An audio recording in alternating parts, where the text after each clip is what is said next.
Let's go. Episode 10, y'all. Episode 10 of them things. We on episode 10, man. Listen, shout out to all of you guys watching. The YouTube channel is exploding, guys. We just getting so much love and so many of you guys trying this stuff, watching the videos, understanding, and you're loving it. So we're going to bring more and never stop. So with that being said, guys, we are back with the aggression speed run, aka aggressive speed run, fast, aggressive, tactical chess. You already know how it is and how we do and where we doing with it. So, concrete calculation, pattern recognition, confidence under pressure. We will make sure our opening repertoire is with white, Jobava London, against D4, we're playing King's Indian, against E4, Black Lion. Every single time, our climb is from 400 to 2,000. We at like 650-ish right now, something like that. Let's see. Chess should be fun, aggressive, fast, and let's begin. Let's do it, y'all. Yeah, 658. Let's run it. Here we go. First game. Ooh, we start with white today. D4. Here it is. Let's see what we got. So we got a Jobava London and a Jar Jar Binks London. Let's see how he responds. Usually we always go knight c3. You can almost pre-move it, but I'd say almost because they can do stuff like, e5 and c5, where knight c3, not that it's bad, but we pre-moved it. So he's going knight to c6. This right here, guys, is an annoying move. And I say that because we have to adapt, right? You have to learn. When you're out of theory, you just play better moves, or you play the best moves that you can. We still can play knight to c3 and bishop f4 in a Jobava type of fashion if you like, but I'm a fan of capitalizing and punishing the moves that are bad or that aren't very good. Why is this not very good? Is because he didn't put anything in the center at all. So because he didn't, we can take more space in the center and kick this knight around. This is why this isn't the greatest move here. So you have to learn how to be flexible and how to change the course of the game and win. So d5, we're going to attack the knight to see what he does next. We need to learn how to be aggressive. So now the knight is in the center of the board. I'm actually going to attack the knight again. I'm going to play f4 to kick this knight around some more. If knight to g6, I'm going to go knight f3 because now I'm controlling this square and this square with the threat of f5. So then he goes knight c4. This is going to be a fun day, boys. Here we go. This knight is now on c4, and then e4 hits the knight now. So you always want to gain tempi by attacking pieces. Now I'm going to go a4 here, which goes a5 next to attack the knight once again. So I have space, right? Take the space. Space is an advantage. Space is an advantage. So I'm going to go c4 now to do the same thing because he played a5. I want to go c5 now. So he's actually stopping me, believe it or not. So not bad. Guy 649, he did not lose his knight. I was expecting him to lose his knight. I'm going to go bishop e3 here. My idea is I'm really trying to trap this knight. I'm really trying to trap. After takes, I'm going to go c5 as my idea. So let's see if he takes. Okay, so now I want c5. I really want c5 here. If knight f6, I'm going knight c3. He should just go d6. He should just go d6. Let's see if he goes there. c5 is coming. He goes queen f6. So if I go c5, what happens? He wants this. Queen takes b2. So tricky. Tricky stuff. c5 does trap the knight. He takes on b2. I take back. He takes. Is his queen trapped? No. I mean, I could just go the simple route, though. I don't have to really be crazy here. But knight c3, bishop b4, c5, take. King f2. Yes, knight takes d5. Kind of tricky. I could go bishop d4. Knight c3, bishop d4. I'm going to go knight c3. It's just a simple move to play. Like knight c3. Develop my pieces. Don't do anything fancy. Bishop b4, I could just go rook to c1 and then take like this. I still have c5 as a threat. Get my pieces up. And this way. Be aggressive. Develop your pieces. Right. Develop pieces. So now he goes d6. Yeah, this is the best move. So he played very well. He actually stopped c5 from happening. His knight was in danger a lot of times with c5 and a4. We're going a5. So now let's see what we have. I can play knight f3. I can play bishop d3. I can play bishop e2. Knight f3, I don't want the pin to happen. So what I'm going to do is maybe I'll go bishop d3 first. I'll go bishop d3 first. Nice little move. Then I'll go knight f3 so I can castle immediately if bishop g4. The queen is misplaced here, though. As you notice, the queen is misplaced. The knight is off sides. So even though his knight was not trapped, we just have a better position right now. This knight is not going anywhere yet. So bishop f5, he wants to try and trade. Maybe I'll go knight f3, not care too much about the trade. I'm just developing. Queen takes. I'm fine with that. This is now a thing. Bishop takes b6 in a lot of cases, damaging the structure and placing a knight on b5. That's very positional chess. but we'll keep that for later. So he castles. Now maybe I should castle too. Castle to this side of the board. Let's just do it. I'm not even thinking about it. Like, get the king out the center of the board. You don't got. That's not a move you have to think about. Get the king off the center of the board. So knight to h6. I like knight b5. I'm just literally making moves here, moving quickly, but I like knight b5 a lot here. Knight b5 is super annoying for him, making him think a little bit. He puts his king on b8. I think I'm gonna go b4. If takes a5, a6. I mean, I don't even care what's next. I'm just going b4. It's a really strong move. It's annoying. I've got a5, a6 coming next, a7, right? I'm blowing open this side of the board. When you castle on opposite sides of the board, whoever gets to the king first is going to win the game. One thing that you want to pay attention to a lot in these type of positions too, when you castle on opposite sides, is development. Development needs to be fast and quick and get the pieces off the back rank. Whoever is the first to develop is the first to be attacking and doing everything else. So if you notice, I have nothing on the back rank besides my 2 rooks that should be here. Black tried to do that, but he's still a few moves away from getting his pieces correct. He also needs to attack me on this side of the board. So now I'm going to use this time to play a5. Knight d7 is probably best. I'm going a6 now. So now when he pushes, I can go a7 as well. a7. And then now I'm threatening knight takes c7, right? So I'm really blowing open this side of the board where his king is, which is very important. So he goes knight c5. Should I take or should I? Let's go a7. This was my idea anyway. I wanted to go a7. Threatening it. Oh, that's it. Oh, that's GG. Oh, that's GG, boys. Oh my goodness, on national television. Knight takes c7.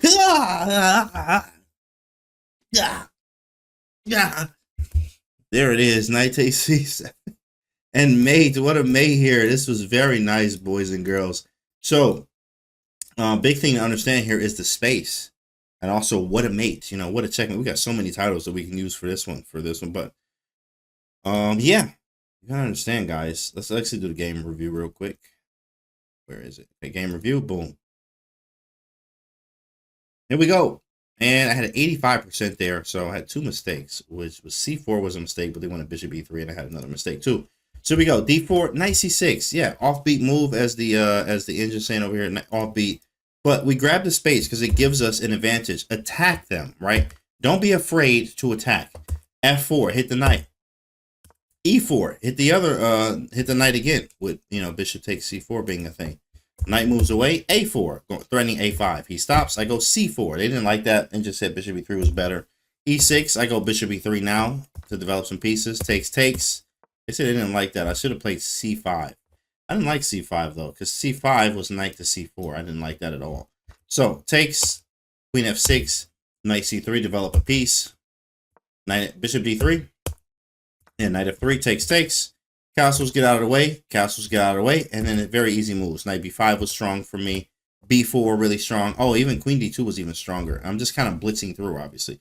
Yeah, queen d2 was just like, I mean, look how strong that is. Very easy move to play. But I didn't care. I'm just going to open up the game. Like, I'm winning on this side of the board, especially with the initiative and my pieces on that side of the board already. Knight over here, bishop over here. I'm already just better. So after takes, a5 was really strong. And then a6, right? So I'm opening up the game. If you go b6, I'm going a7 and taking anyway. Because if the king goes away, I have a8 and I'm queening, right? So again, if this bishop happened to be here, then a8 is not even, there's no problems on a8 because both of the rooks control that square. This is why development is so important. He goes knight c5, I go a7, and this is automatically over. King c8, I get another queen on the board, and then king a8 is mate in one with a beautiful smothered mate. One of the best that you can do there. Very fun stuff. So that game is done. Let's get to our second game here. Okay, let's get the second game. Let's see what we got here. So we got another Jobava 2-piece. Let's go d4. So will they go d5? Will they go e5, knight c6? I mean, like, we saw knight c6 here. So, okay, regular stuff. Knight c3. Go knight c3 here. Let's see what they come up with. c6. I like bishop f4. The usual stuff. This is sort of like the Khan players or the Slav players who play in this manner, but it doesn't really stop us from doing what we generally do with a bishop to f4. So, still thinking, nice. One thing you will notice is wherever you are level-wise is lots of times they won't know what to do. Knight a6, I think he was thinking I was going to take this, but that's not our intention at all. So you could go e4. I'm still going to go e3, though, because I'm just going to play Jobava the regular way. We're at knight f3, knight e5, g4, h4, bishop d3 is the usual stuff. As I draw arrows like this. a3, too, as well, can be played to stop knight b4 when the bishop comes to d3. Knight b5. Now, I actually, sorry, b5. I was thinking knight b5. Now, I actually already win a pawn here. Knight b5, cb5, bishop b5, bishop d7. I mean, I'll win 2 pawns, in fact, immediately. I'm actually just going to take it, guys. This is a rare case. Oh, no. But we get it. He gets it back with queen a5 check. Wow.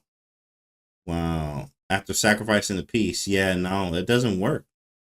It almost does. Takes, bishop d7, bishop takes, queen a5 check. And I actually lose some material myself there. He'll have 1, 2, 3, 4, 5, 6 versus 1, 2, 3, 4, 5. Yeah. So we lose a piece. I almost went for this because it looks really good. Looks really good. I'm going to go a3, though. I'm going to go a3 so I can take back. But this was a... Oh, now does it work now? Still doesn't work. Let me see. You know what? I'm going to bait him. Let's see what happens. Bishop f5. So we play our regular Jobava moves, right? But sometimes the move order can differ. And what I mean by that is I'm about to go g4 right now. Usually I would go knight f3, knight e5, and then g4. But I'm setting up the tactics still. And one thing you always want to do and look to see for, look for is tactics. And in the tactics, if it doesn't work now, can it work later? How would it work later? Remember, we just talked about knight takes b5. And we saw this idea with bishop takes, and bishop blocking on d7. But if I can get this bishop to move off of this diagonal, well, this is going to work even stronger because he's going to have to block with his queen. Look at this is how I'm trying to set this up. So I'm going g4 with the idea of hoping he goes to one. Okay, maybe not here. Bishop e4, he's hitting my rook. And after knight b5, he can take my rook. So I'm going to go f3 first. Then when he backs up, I'm going to go knight b5. So let's see what he does. I already get g4 in, which is what we like to do anyway. So let's see. Bishop d7 is possible. Maybe there I'll go like h3. And then knight e5. And then slowly play g5. So bishop d7, h3. Knight f6, knight f3, knight e5. Play g5, play h4. And I get it this way. But g4, is, you see, he's already thinking. We got him in the think tank, which is nice. So let's see what happens. See what happens here.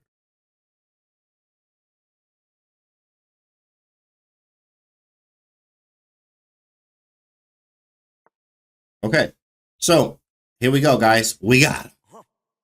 We got him. I'm going to take this real fast. One thing about moving fast is that I took it fast, so instinctively he's thinking I messed up, right? Because I did it fast. If you do it slower, so we already got him. Let's go, boys! Let's go! This is like a psychological trick I just played because I played it fast. If I would have thought about it 2 minutes and then take, he might be like, whoa, he thought about that and then played the move. But because I played it fast, it's more of a, oh, he blundered. Oh, he didn't see that was attacked, right? That's what I went for here. So, the tricks, they work. Man, we got the trick here. It worked out. So let's go queen e2 now and attack this knight, threaten stuff like queen b5 check as well. Queen b5 check. Tricky, man. The tricks are working. Jobava tricks are vicious. Jobava tricks are very vicious, guys, if you didn't know. I'm going to go queen b5 check first. Just because it's an annoying check. If he goes here, I'm going queen here first. When you find a good move, guys, look for a better one. If you can't find a better one, then you go with the good, right? King d8 is probably best, though. Then I'll take them. But you know what? Even then, there's a more better. Wow. Feels like this is better. Because now I want to take this. If king d8, I'm going g5. He moves a knight, then I'll take this, then take that. Very advanced. Obviously, I could just take the knight. Let's see.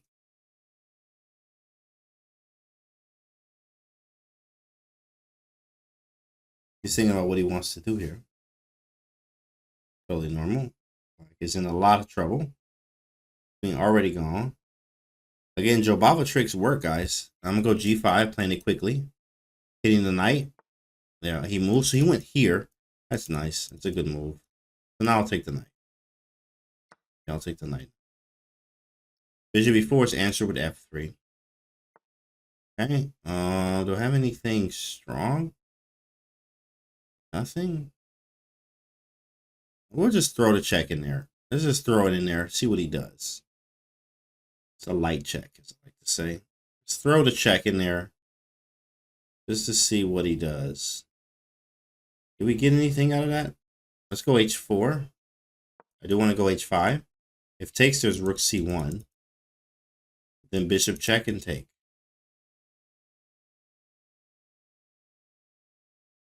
You can also just kind of push. Go h5 anyway.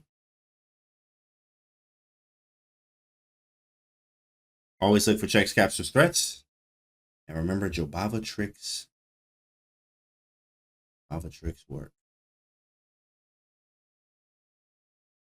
So Jobava is a very tricky opening. Look at that. I mean, we calling it. I mean, come on.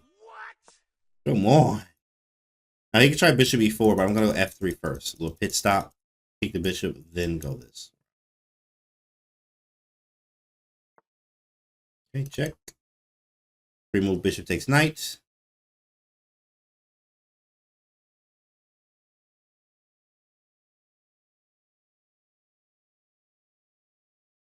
We have an easy game. Guys, you have to, one thing to know, Jobava London is one of the trickiest openings you can ever play. It's unorthodox, which gives you very aggressive and attacking and hyper aggressive type of positions. People don't know all the tricks and the traps, and you always can be creative, right? This is one thing about the opening. So it's a very tricky opening. That's why I've had so much success with it, especially if you're playing aggressive chess. So let's see what happens. There it is. I'm going to pre-move queen takes rook because he might just feel like he wants to take that. Oh, wait a second. There's bishop b4 check. Whoa, I mean, I'm still up a whole rook there. But I just noticed that weirdness going on. That is weird. I'm still up a whole rook. So should I just take here? Maybe that's easier. Takes, queen takes. How do you actually, like... I just spotted this. Takes, bishop b4 check. Takes, he takes my queen. I still have a whole extra rook. So completely winning. But I think this is probably just easier to take here and go queen b7. Yeah, he didn't fall for it. He didn't see the rest of that calculation line, but there was a lot going on there. So now this is defended. Should I just move away? Let's just move away. Don't need to do anything extra.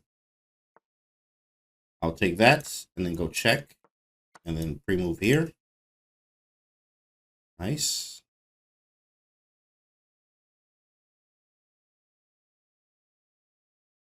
Let's see what he does. I was going to keep pre-moving, but he has some moves that can mess up my pre-move. So king d7 or c7 are the only moves.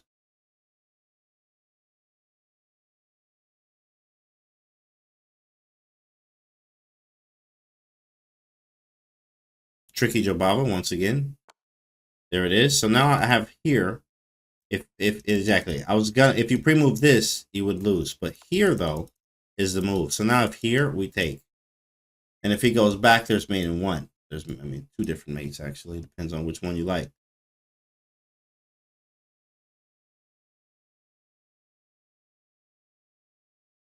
All right, to move king d8. There it is, and checkmate in one. Very nice. 2 Jobava Londons. Let's take a look at the game review here. So in this one, 93%. Let's see what we got. Jobava, knight c3. Let me go to the full screen here. Bishop f4, knight a6. And then e3, and he goes b5. a3, they wanted knight f3. Bishop f5. Love the g4 move, which kicks the bishop away. And there you have it, the tricks. Brilliant move! Takes and bishop takes. And we're just cleanly winning now. And the rest is pretty simple. Queen e2, we take the check first. g5, take the knight. Rook c1, bishop check, take the knights. And the rest was very easy. You see how aggressive our moves are? Very aggressive chess, guys. Jobava is a very, very tricky opening. It's a very tricky opening. So love to show you guys, love to play this opening. But remember that the Jobava tricks generally work. The Jobava is so tricky. Jobava London, that is. So hopefully you're having that same type of success. You already know, guys. Make sure you guys subscribe to the YouTube channel. I will have a pinned comment for you guys in there too as well. Enjoy these games, and I'll see you guys on the next episode.